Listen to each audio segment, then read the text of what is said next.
I've never seen me as being a stereotype. I know my dad didn't intend to create a stereotype, trying to show more of the beauty of Native women. My dad was Patrick DesJarlait.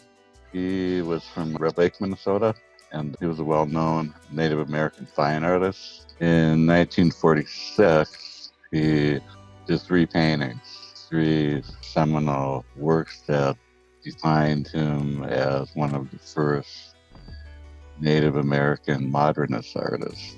And his art was about the activities he grew up with up in Red Lake. And the three paintings he did were, one was called Red Lake Fisherman, which is at the Minnesota Museum of American Art. He also did one called Making Wild Rice and Maple Sugar Camp. But when he moved from Red Lake down to the Twin Cities, he worked as a commercial artist. His work with Campbell was probably his most definitive work as a commercial artist. He created the Ham's Bear.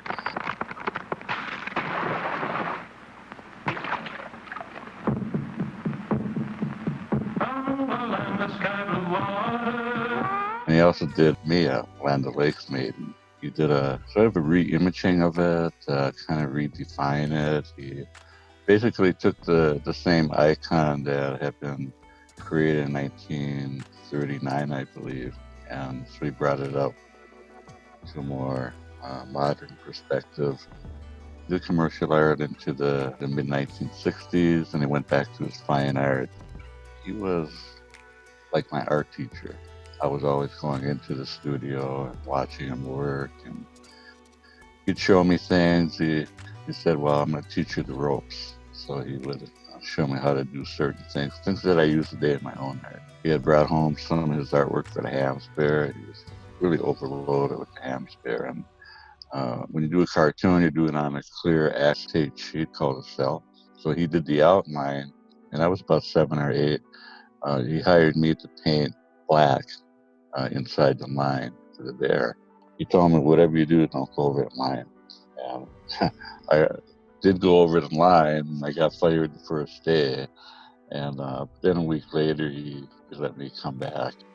But what's different about my art is, my dad had did things about Ojibwe people involved in activities today.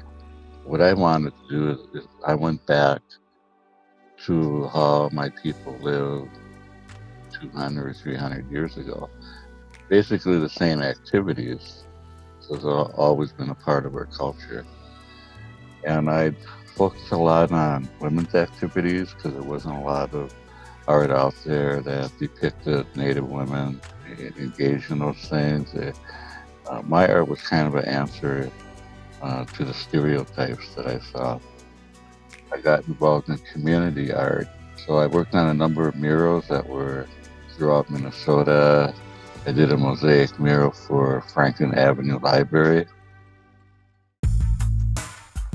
I think everybody has heard about Mia by now.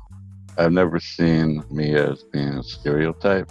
To me, a stereotype is like the Cleveland Indian logo. I myself, I've been involved in the anti-mascot movement since 1991. I never saw Mia in that context. I mean, I know they had been under pressure, but then all of a sudden she was gone. I had really mixed feelings about the logo being gone. Artists always make statements with their art, so I decided I was going to do a re-imaging of her. So I changed feathers, and the beadwork that I did on my Mia, I put Ojibwe floral designs. But the most important change is I put her in what's called strap dress.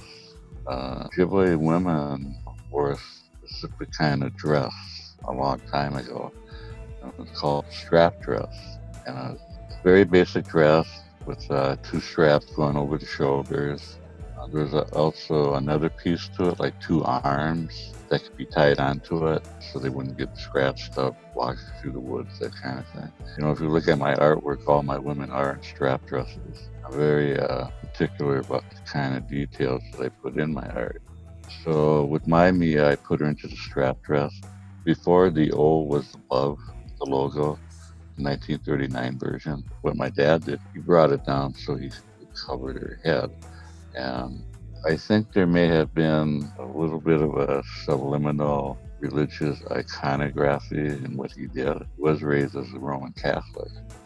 So in my I'm using the circle icon to express spirituality, that what we're looking at isn't so much a physical woman, but we're looking at a spiritual being on the lake, and she's offering wild rice. And of course, wild rice is a very central part of Ojibwe culture. So it all kind of comes together in the painting.